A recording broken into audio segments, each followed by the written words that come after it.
Howdy, everybody. It's Jim, better known as Sandman Mystery Comics, or today, call me Groot. This is another episode of Indies from the 80s. And I really tried to find 80s music that would not get a copyright strike for this book. I thought, because since this book is kind of anime, but not really. I hope the opening there, the intro, was good for that. Okay. It's done by a gentleman named Reggie Byers, where if you read the Kamiko comics of Macross, you know his work. Very anime-based. It is Reggie Byers' Shuriken.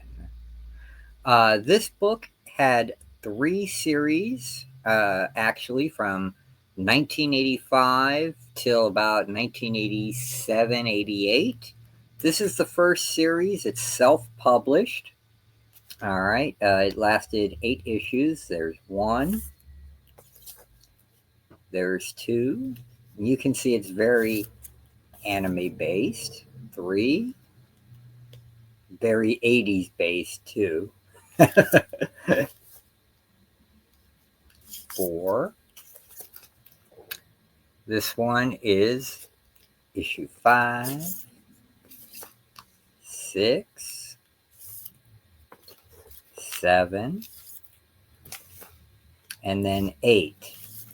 After this run, he did a series with published through Eternity Comics. The last 2 series were published through them. Those are called The Blade of Shuriken and Shuriken Team Up. But today we're just concerning ourselves with Shuriken. Now, there are 2 story arcs here. The character of Shuriken, she was a Yakuza assassin. She left the Yakuza to work for a big corporation as a bodyguard of the CEO. And the first 4 issues deal with this Yakuza ninja assassin coming after her, who turns out to be her brother. Okay, because she dishonored the Yakuza, so she's got to, pay the price. And it is quite an interesting story arc. She does win the battle, of course, because there wouldn't be 4 other issues after this if she didn't, and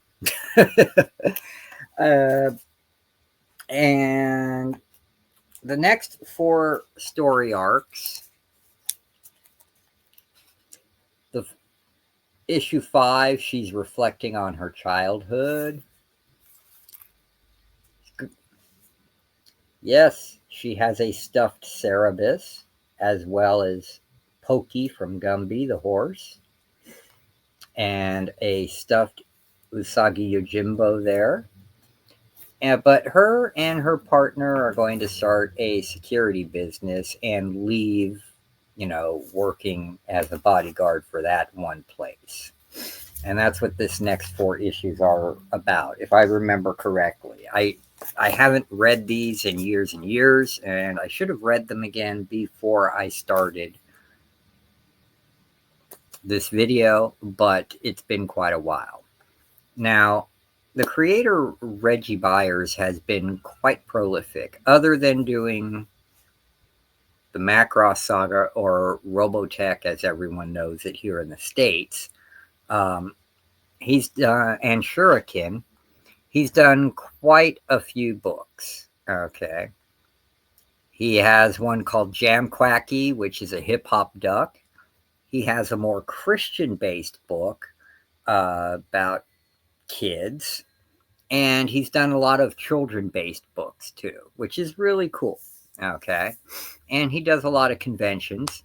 In fact, recently, the big thing he's done in 2021, he started a Kickstarter campaign to bring Shuriken back, which he did.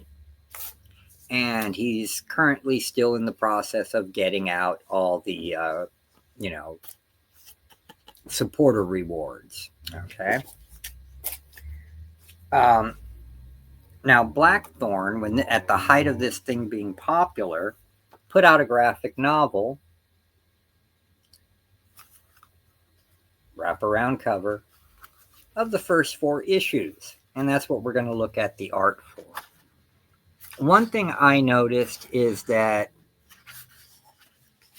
you can really see his art develop and get cleaner and better as the series goes on. And it's like he was trying to find his style, which is kind of anime based. You know, he was used to doing the certain style for Macross. Kitty cat. And there we see Shuriken getting her workout.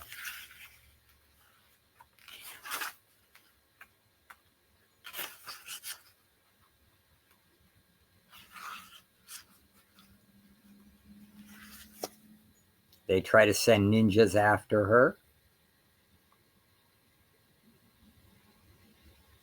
I would say his art style at the beginning was a lot like the 70s anime style, you know, like Gatchaman, which we know is Battle of the Planets and stuff like that. A lot more simplistic anime style than the more detailed stuff we see now, like from Katsuhiro Otomo with Akira and things like that.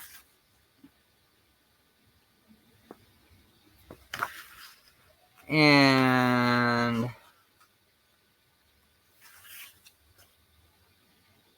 yep, there she is getting them shurikens in the leg right to her brother, who she doesn't realize is her brother yet.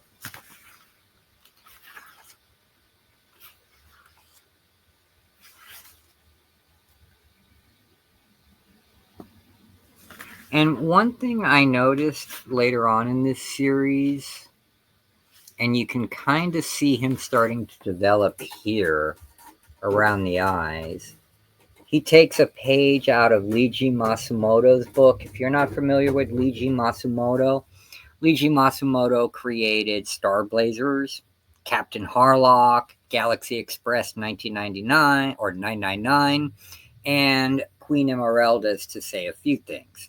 And he was always known for doing these very tall, lithe women with magnificently huge eyebrows. And you can see he's starting to do that there. And I will find a better example of that. There's one on Shuriken right now. You can see them eyebrows. Not the eyebrows, but the eyelashes, I mean. Let me find a better one here. Oh, yeah. Close up in the face. See, he gave her those Leiji Masumoto eyes with those crazy lashes, man.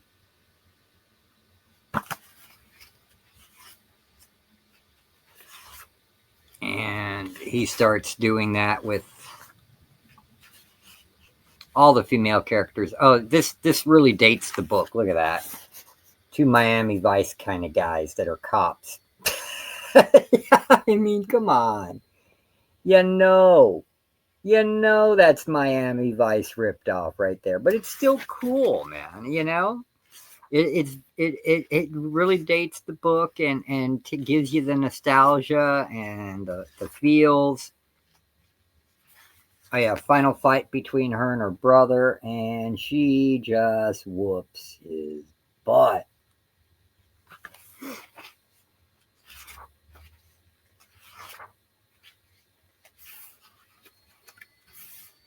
And her nickname is Kiku.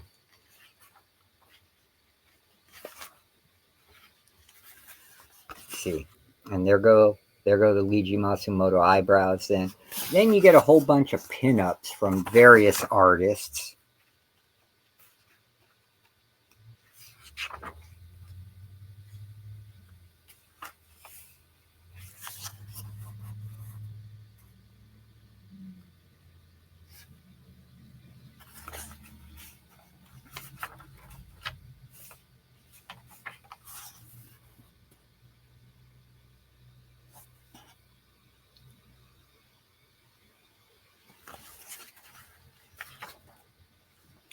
And then, of course, the covers to issues 1 through 4.